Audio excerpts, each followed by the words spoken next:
Who is the world's best lightweight? There's no clear answer to this question because there are a lot of good boxers at the top of the 135-pound weight class, which is one of the deepest divisions in the sport. Devin Haney has a strong case for being number one because he is the undisputed champion, which is a big deal even if you don't think titles are as important as they used to be. I have a lot of respect for the talented Haney, but I think there is a better fighter than him. On pay-per-view Saturday in Washington, D.C., Gervonta Davis will fight Hector Luis Garcia. Here are the strengths and weaknesses of the top 7 135-pounders. Davis has the best mix of skill and strength of anyone in his division. He is a smooth, well-trained boxer whose defensive skills are underrated, and no one else in his division packs as strong a punch as he does. Leo Santa Cruz was the best player Davis played against. In October 2020, Davis knocked out the 4-division world champion in the 6th round with a devastating blow that put the boxing world on notice. But Santa Cruz wasn't quite the fighter he used to be going into that fight. He had spent most of his career fighting at featherweight, bantamweight, and super bantamweight, so he was fighting above his natural weight in the lightweight division. Santa Cruz had never been known for throwing big punches, and fighting at a heavier weight didn't make him much of a physical threat to Davis.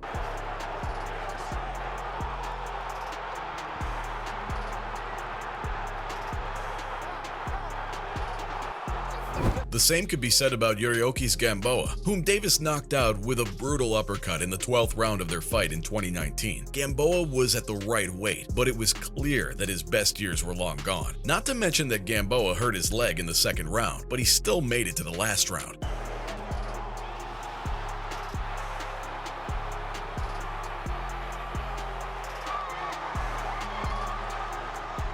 Davis's last fight against Isaac Cruz, a fighter few people had heard of before, was a surprise because it went the full distance. This made some people wonder how good Tank really is. Still, Davis beat Gamboa and Santa Cruz with knockouts that went viral and were very hard on them. Concerning Cruz, that fight may have shown that the Mexican fighter was a lot better than most people thought. Even more so when you think about how Cruz beat Francisco Vargas and Diego Magdaleno before he fought Davis, and how, after his first loss as a pro, he beat Gamboa very badly in April. But it is delivering dividends.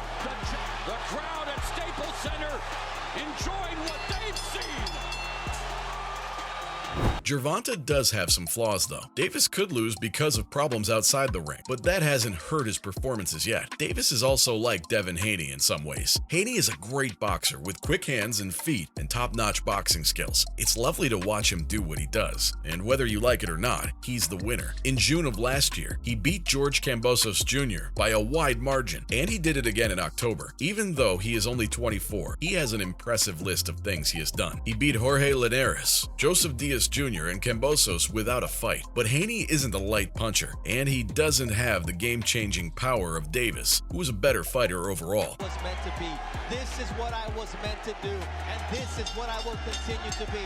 The undisputed lightweight champion of the world. Stevenson is just as skilled as any other boxer in the world. Even against top-tier competitors, the swift and graceful Olympic silver medalist from 2016 has been unstoppable on the way to a 130-pound unified championship. In his last 3 fights, he beat Jamel Herring, Oscar Valdez, and Robson Conceição. He is different. Stevenson has the same problem as Haney, which is that he doesn't hit very hard. That puts him one step behind Davis, who has more skills. Stevenson hasn't fought as a 135-pounder yet. He seems ready to move up in weight, but it's hard to say how he'll do when he has to fight the bigger guys. Elbow back down, which gives space elsewhere.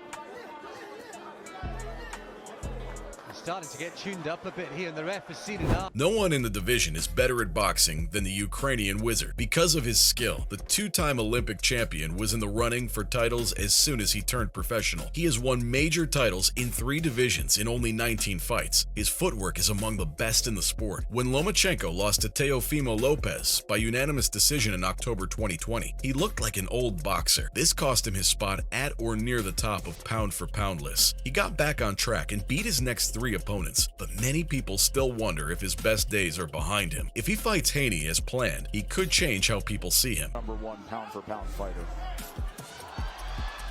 That's something that Loma has to contend with. Yeah, but can he sustain it? That's the question. Garcia and Davis, who are also famous on social media, have a lot in common. The former amateur star has fast hands and a set of skills that are well honed. He has crushing power and can end any fight in an instant. And he's starting to build up an impressive record, with knockout wins over Luke Campbell in 2021 and Javier Fortuna in July of last year.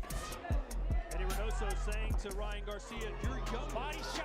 He goes down, and now Campbell is down on a knee.